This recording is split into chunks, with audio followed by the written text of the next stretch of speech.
we might have some questions from the viewers here. So In a week or so, I'm rolling my 401k into a Roth IRA. I have a chance at that point to invest in gold. Gold is still a good investment idea, right? Josh, you want to take a crack at that? yeah, absolutely. So what's nice about owning metals in an IRA is that you're not limited to just gold, silver, platinum. You can do a combination. And most of our clients, they don't pick one or the other. They don't do just gold or just silver or just platinum. They do a combination of the 2 to the 3 different metals here. So when you're investing in precious metals, I think it's a very good idea to diversify while you're diversifying, right? So you don't want to put all your eggs in one basket in precious metals as well, right? I have a kind of a varied portfolio of platinum, coins, bars, gold, silver. I have all 3 metals and a decent amount of all 3. So I would say, gold's always a good idea to invest in, right? I mean, gold's not going anywhere. There's a reason why it's been used as money and currency for the last 5,000 years, and it's held the test of time. So, I mean, you go back any time in history, gold's always a good idea to invest some of your assets in. There's no doubt. Yeah, and I'll just add to that. Look, we talked about, 2007, all-time high, $700 gold. We all wish we could go back and buy it at that level, right? But now, same setup, but gold's 3,000 an ounce. It just shows how much the currency is depreciated, because an ounce of gold's an ounce of gold. But what's going on with the currency for the next 5, 10, 20 years? It's a similar trajectory, if probably not worse, and maybe some kind of reset. So I say this a lot to clients on the phone, like, sure, we all should have bought gold 20 years ago. We all should have planted a tree 10 years ago, but the next best time is today. So if you understand where we're at in the kind of global context of recession, debt markets, stock markets, and what that does for gold, it's frankly rocket fuel. Whether it's this week, next week, or in a month or 6 months from now, the promise of gold will always be there. And it is an absolutely crucial time for everyone to consider diversifying and acquiring some physical precious metals for themselves to protect themselves. Yeah, If I great decide question. to invest in gold, what's a better way to make an income with that investment? Should I hold an IRA? Should I invest in vaulted gold? Which one would be better? Yeah. Josh, you want to go? I was just going to say, so this is kind of a misnomer that people get with investing in physical gold and silver, the actual coins and bars. So physical metals do not care. They don't gain interest, right? It's not like you clip a coupon like a bond every year and you collect interest payments. Physical gold and silver go up in value. So you buy, let's say you bought gold a year ago at 2,000, right? And today it's at 3,200. And you go to sell the gold, and you have a 60% gain on it, right? It's not like you're getting $600 sent to your account that's extra in your account. It's just the coin or the bar that you purchase is worth an extra $600. Right. So I want to make sure that that's clear, right? It doesn't gain interest. It's not an interest-bearing account. You're buying gold and silver at today's price with anticipation that in the future it's going to be higher. Exactly. Yeah, we get that question a lot. And so let's just use some, rough numbers here, just to kind of illustrate what Josh is saying a little bit more. You've got a retirement account, $200,000. You want to put 25% into physical metal, so call it 50 grand. Well, you bought from us, let's say last year, $2,000 gold. It's 3,200 now. So your $50,000 is sitting at about 75 or 80 grand. Okay. You have grown that part of your portfolio along with the appreciation of that particular asset, of that commodity. It's a physical bar or coin. It's a physical commodity. So you are growing your portfolio, you're growing your wealth, but there's not a income stream. There's not a yield. There's not actually a spin-off of any interest or cash. And when we have clients that are required to dip into a 401k in order to make ends meet every month, and I did give this example earlier, we want to know that, because we'll work with you and we'll tell you straight up, do not put everything into physical gold and silver if you rely on it for your monthly income and to make your ends meet.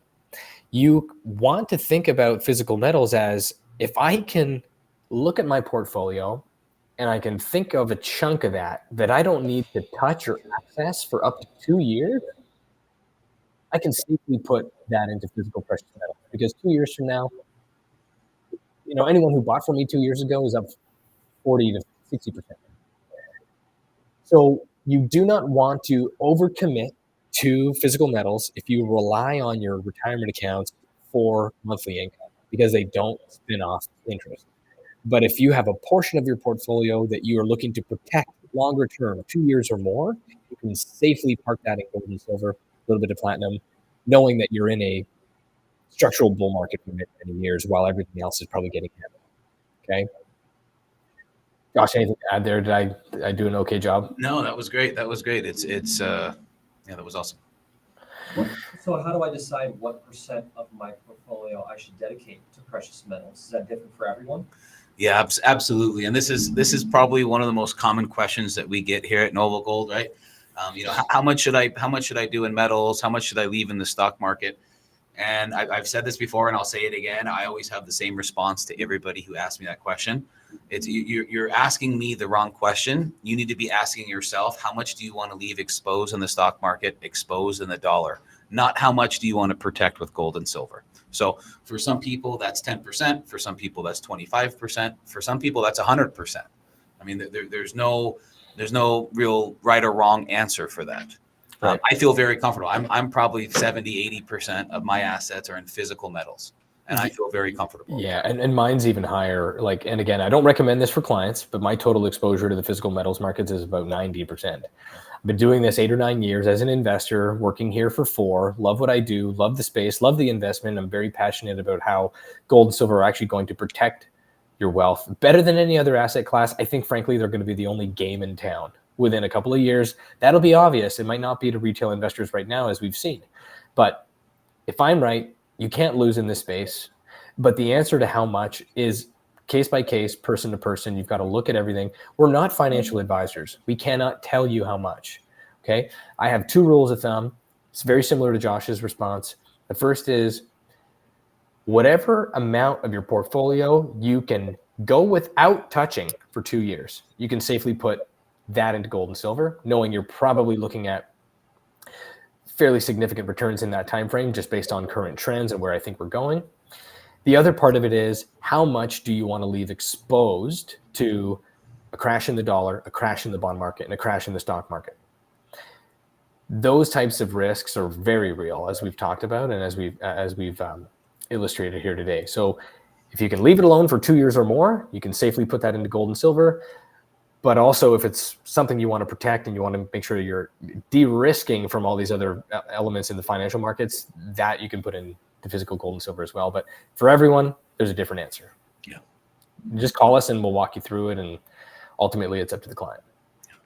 And what happens if I invest in precious metals and later need access to that money? How does that work for me? Sure. Yeah. So it's very common. I mean, I have a lot of clients that are taking their RMDs, also known as required minimum distributions. So once you hit 72.5, you have to start liquidating some positions in your IRA on an annual basis. It's very important, or the IRS will tax you at 50%. So RMDs hit, and what's nice with when you're in physical metals, you can take physical delivery of your metals. You're not subject to selling the metals back to cash and taking out the cash. You can take physical delivery of your actual coins and bars and pay taxes based off the spot price, which is fantastic. So a lot of my clients do that. It really depends on your situation, right? If you need the money, if you need cash and you don't need gold and silver in your hands, well, you can liquidate the metals to cash and take out the cash out of your IRA. Now that is a taxable event, so you're gonna have to pay taxes, but that's very common, right? It depends. Do you need cash today, or do you want the metals to hold on to for a future date to liquidate? Michael, you have anything to add? I would only add, and that's bang on. I tell clients the best part about physical metals IRAs is that you can do metal or cash. Okay, with a typical IRA, you're just looking at cash distributions. So I have lots of clients that are in RMD. Like Josh said, you have to take a little bit out every year, but these guys don't need the money to pay their monthly bills. They essentially have to take the RMD so that they're not taxed any further. They know that gold and silver are going to continue to go up, but they don't actually need to sell the silver to get the cash to pay for whatever bill. So they'll pull that metal out, comes to you at home. You can put that in a safe somewhere. And even though you've actually satisfied that RMD, you have an asset that's with you physically that's going to continue to appreciate long after the RMD as well. And we'll still buy those metals back from you. If you pull them out of your IRA and they come home, and at a later date down the road you want to sell them back to us, we'll still buy them back from you, right? We'll help you ship them back to us. You can get liquid cash that way as well. So yeah, you can pull cash or metal out of your IRA really at any time. Yeah. Great answer, Micah. Great. Josh, I think we got one last question, and then I've got a little bit of homework for our listeners who've made it this far. So Ryan, I don't know if you've got that one last question for us. Yep, just one last question here. If the economy continues to worsen, how can I expect my gold to stay solid?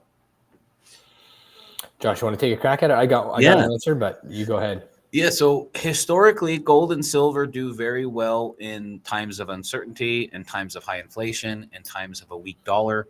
I mean, that's no pun intended. That's where gold and silver shine, are in those environments, right? We've been in a kind of a weird environment the last few years because the stock market's gone straight up, along with the price of gold, right? We've seen back-to-back years of 20, 22% in the stock market, and it's the same for gold, which historically is pretty rare. Usually when the stock market's surging, we have gold, relatively flat or weak. So, I think with the tariffs, the Federal Reserve, inflation, everything is pointing towards a strong or a weak dollar and a strong gold and silver. Yeah. So, I mean, it's the only way I could see gold and silver falling is if we see a huge incline or a huge increase in the U.S. dollar, right? And I don't think we're going to see that.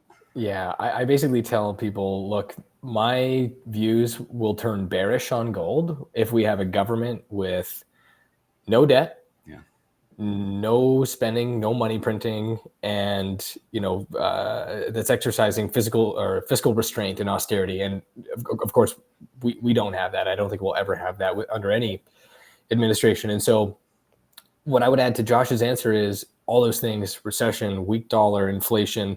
There'll be central bank intervention, money printing at some point in time, lower interest rates. All that stuff's inflationary. All that stuff is very good for the price of gold. Now, when you have a stock market crash, like a very precipitous stock market crash, like a 2008, like a 2020 during the COVID crash, and frankly, even like the crash after Liberation Day, okay, we saw gold and prices come down a little bit. When the stock market crashes, gold and silver get sold because they're a tier one asset. So they basically get sold like with everything when people are just waiting to see what happens, get to cash before I redeploy.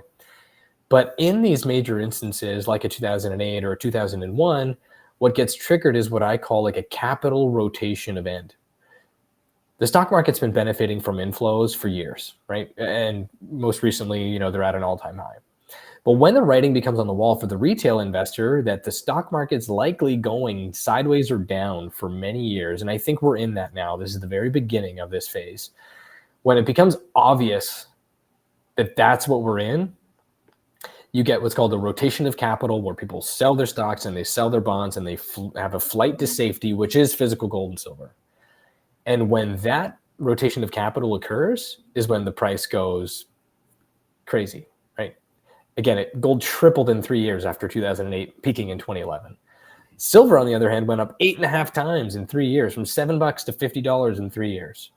So again, that roadmap that I've laid out, with all the various risks that we've identified, weak dollar, weak bonds, weak economy,